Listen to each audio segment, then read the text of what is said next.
India's crackdown on Pakistan continues after the Pahalgam attack last week. Now, while the government is imposing restrictions and retaliating by implementing major changes, the sporting world is not behind. They're showing that they want to be just as stringent in this clampdown to stand with the government, alongside them. And it is one of the most popular sports in the subcontinent that is under the spotlight. India's cricketing fraternity wants all ties with their neighbours to be snipped. Joining the growing voices is former India captain Sourav Ganguly. The clamour for cutting sporting ties seems to have materialized across various disciplines. I'll come to that in just a bit, but some strong cricketing names are leading this resistance, expressing their hurt, anguish and anger at the situation.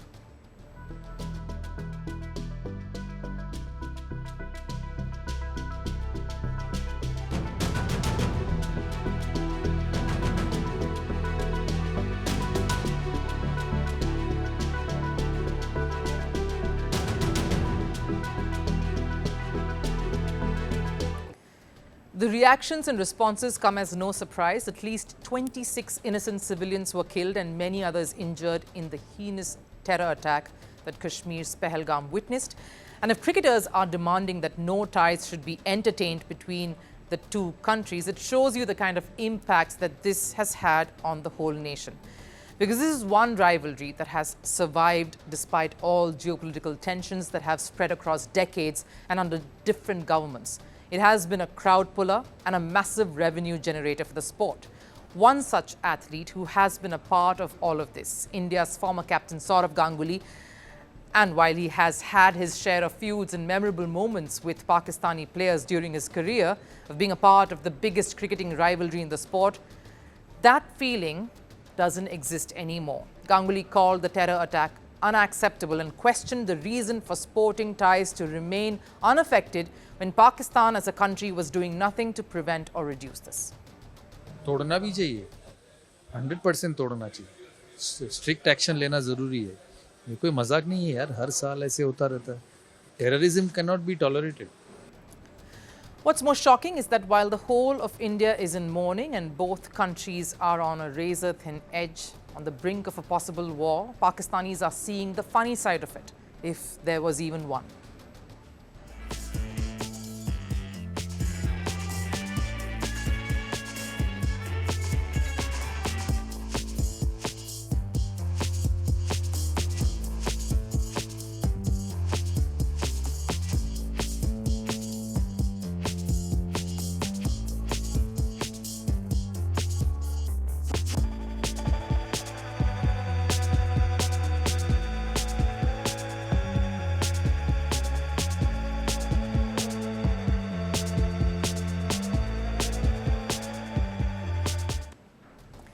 Pakistan has always never hesitated in calling out their own authorities. They have never stepped back from trolling their own people when they've messed up.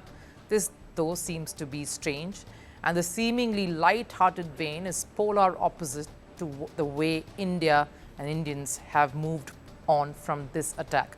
The first strong step has come from volleyball. India was set to send a 30-member delegation for the Central Asian Volleyball Tournament that was set to be held in Islamabad next month. But following the attack, India has withdrawn their team from the event.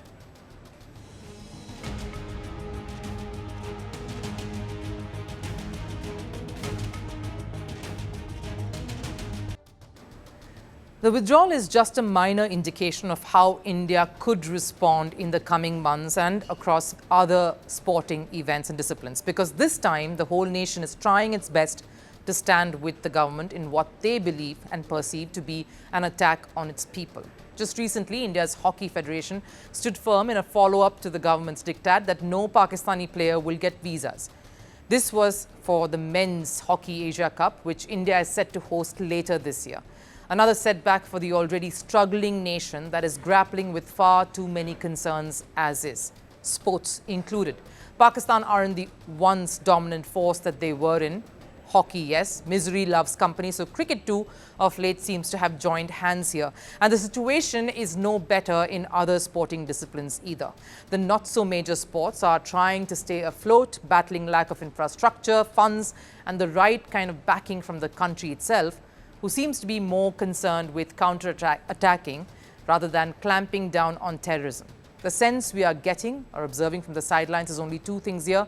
One, India standing resolute and attempting to take a tough stance, especially across sport as well, and Pakistan slowly getting cornered despite the misplaced sense of indignance. Pakistan is aware that the only thing that has kept cricket alive in their country despite a trophy-less last few years has been their matchups with India. And with the appeal and insistence of putting an end to that only growing louder, the future definitely looks bleak for the former world champions. Now, while there is a lot riding on an India-Pakistan affair for everyone involved, will the authorities invested in this push the envelope to set an example and break the inevitable cycle that Pakistan seems to have made a habit of? Greeting you with aloha and namaste. I love India. Presence, occupation of a territory by another country pertains to India, what we saw in Kashmir. How do you see Trump's America? Yes, the current administration behaves differently from the previous administration.